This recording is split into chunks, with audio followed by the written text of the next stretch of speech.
কানের কি ধরনের রোগ আপনারা বেশি পেয়ে থাকেন? আচ্ছা, এটা যদি আমি আসলে কানের যে ইএনটি স্পেশালিস্ট আমি যদি একটু ভাগ করে বলি, যেমন বিভিন্ন বয়স ভেদে কানের রোগ ভিন্ন ভিন্ন হতে পারে। জি, কিছু বাচ্চাদের হয়, কিছু বড়দের হয়। আবার কানের অ্যানাটমি যদি চিন্তা করি, আল্লাহ পাক আমাদের কানটা যে স্ট্রাকচার দিয়ে তৈরি করে দিয়েছেন, সেই অ্যানাটমি নিয়ে যদি চিন্তা করি, যেমন আমাদের কানের 3টা পার্ট। একটা হলো বাইরের কর্ণ, বহির্কর্ণ বলি, একটা হলো মধ্যকর্ণ, আর একটা হলো ইনার ইয়ার, যে অংশটা সরাসরি আমাদের সাউন্ডটা ট্রান্সমিট করে ব্রেনের দিকে নিয়ে যায়। সো আমাদের এই অর্গানগুলো যদি আমরা একটা একটা করে ধরে ধরে আলোচনা করি, তাহলে আমরা কিন্তু আলটিমেটলি কানের সব প্রবলেমগুলো আজকে আলোচনার মধ্যে চলে আসবে।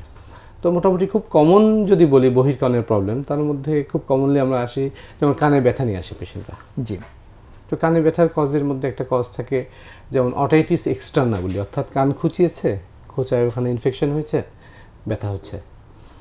ইমপ্যাক্টেড ওয়াক্স, আমরা যেটা বাংলায় বলি কানের খোল, অনেক সময় কানের মানুষের খোল হয়, ওইটা বা ময়লা হয়, ওইটা পরিষ্কার করার চেষ্টা করতে যাই ইনজুরি হয়, ইনজুরি হওয়ার পরে আবার ইনফেকশন হয়, ফাঙ্গাল ইনফেকশন হতে পারে।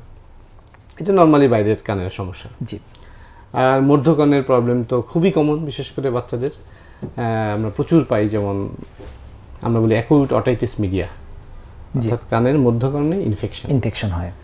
তারপরে এটা অনেক সময় ক্রনিক অটাইটিস মিডিয়া হয় বা সিএসএম হয়, ক্রনিক সাপোর্টিভ অটাইটিস মিডিয়া, যেটা কান পাকা রোগ বলে, কান পাকা রোগ নামে পরিচিত।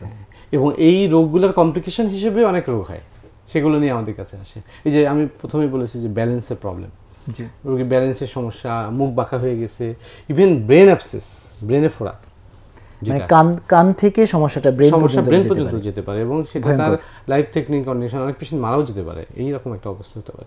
তবে ইনার ইয়ারের যদি সমস্যা বলি, তো ইনার ইয়ারের সমস্যার মধ্যে ব্যালেন্সের একটা বড় সমস্যা, পাশাপাশি হেয়ারিং লস, বধিরতা একটা বিশাল সমস্যা। বিশেষ করে আমাদের এই আধুনিক সময়ে সাউন্ড পলিউশন এমনভাবে বাড়ছে, এটাও অন্যতম কারণ একটা মানুষের বধিরতা বাড়ার। প্লাস কিছু মানুষ জন্মগতভাবেই বধির হয়ে আসে।